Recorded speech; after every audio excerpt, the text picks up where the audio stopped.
All right, so Sig Heal says, I listened to a podcast you were a guest on. It's called Complex Trauma Recovery, and ended up buying your course, Polyvagal 101. I got through the first part of the course, but I'm a little confused.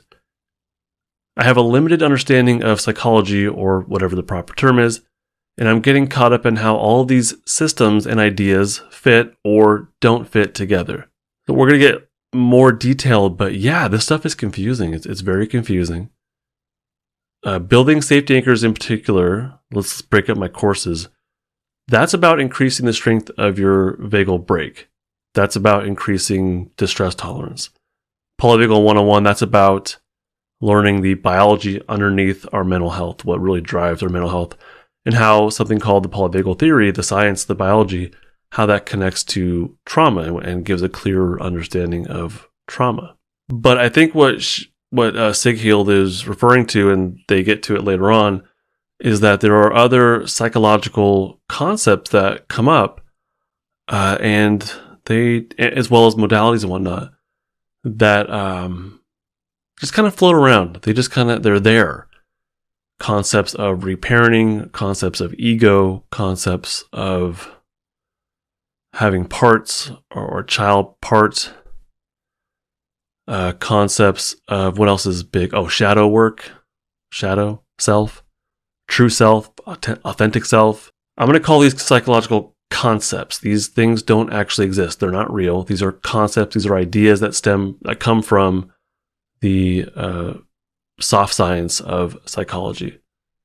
These general mental health ideas fit into the polyvagal theory because polyvagal theory is not specific to mental health. So I, as a therapist, do not lay claim to the polyvagal theory. It crosses professions. It's biology.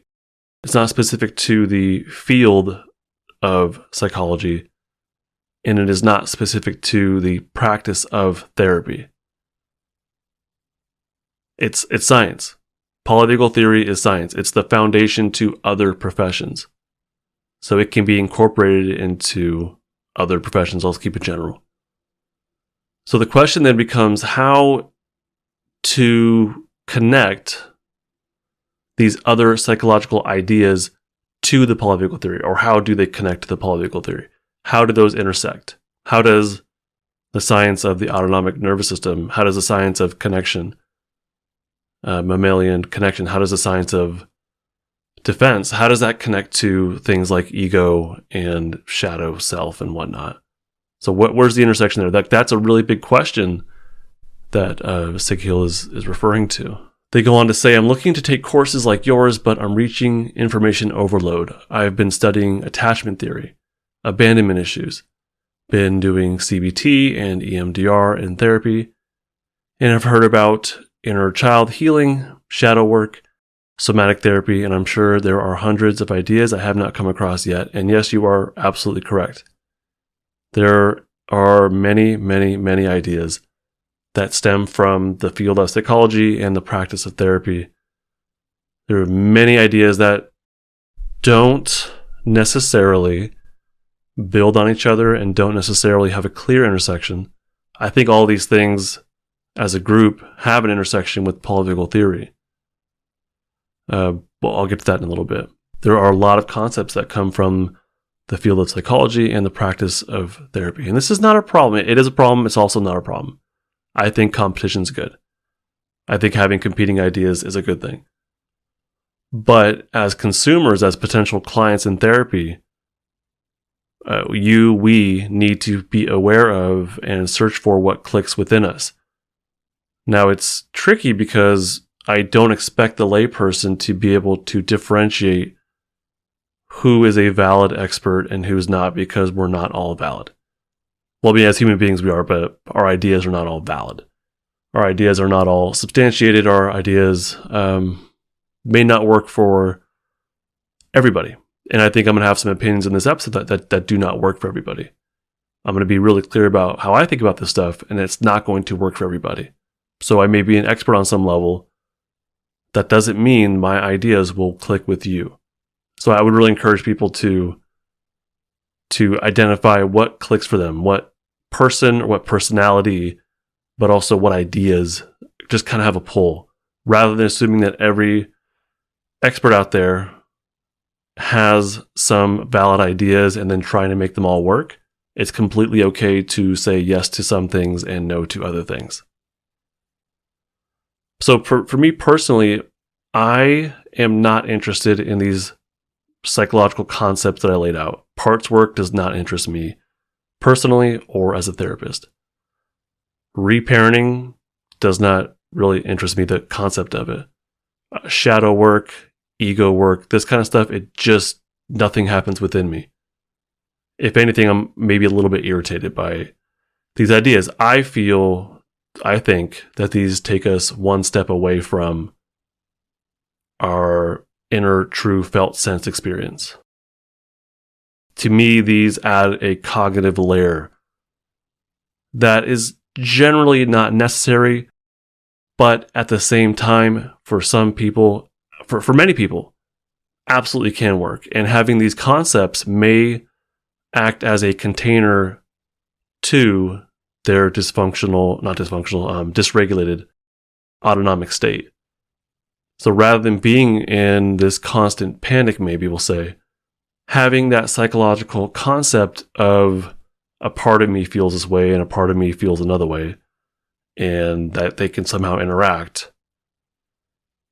Which actually, that concept by itself is not a problem for me at all. I think that's how I work in therapy a lot, is that we do have these somatic feelings, sensations, and experiences that do interact and can interact. So that works for me. But then to say, well, one of them's a firefighter and one of them is a child or something like that, that's where it's like, we don't need that extra level of cognition in general. But for some people, that may actually help them to contain whatever pain they're going through. That may help them to contain that dysregulation that they have going on inside of them. So for me, I wouldn't search out someone that thinks in these ways. That would not help me out. And the coach I was working with, she had brought up shadow work, and I don't know if she noticed, but I kind of rolled my eyes. It's just, get me a step closer to what I'm missing. Get me a step closer to my true felt sense or felt experience in that moment. That's what I'm looking for, personally. But, having these competing ideas is not a bad thing. Having competing therapeutic modalities, I don't think is a bad thing. But you have to look at what sparks something within you. I personally am not very interested in EMDR. I personally am not super interested in CBT either. Something for me like somatic experiencing, that does interest me a lot more. That's just me. And for me, somatic experiencing is it gets me a lot closer to my direct felt experience in that moment. And that's completely okay, and it has nothing to do with, it has no reflection about their success rate. It's just, for me personally, it does not pique my interest very much at all. But also do keep in mind that, when you're looking for a certain modality or you're interested in learning about various modalities, what works is not the specific therapeutic technique, the modality technique. What truly works is the therapeutic alliance. That is the heart and soul of therapy. If that's not there, other things like bilateral stimulation are not going to go very far. And if you think about it this way, let's just take the therapist out of it altogether. Do you think having bilateral stimulation through an app would be helpful? I don't think so. I think you have to have the co-regulative piece there. You have to have that trusting, safe relationship with the therapist. It has to be there in order for the other techniques to be helpful. This podcast is not therapy, not intended to be therapy or be a replacement for therapy. Nothing in this creates or indicates a therapeutic relationship. Please consult with your therapist or seek for one in your area if you are experiencing mental health symptoms. Nothing in this podcast should be construed to be specific life advice. It's for educational and entertainment purposes only.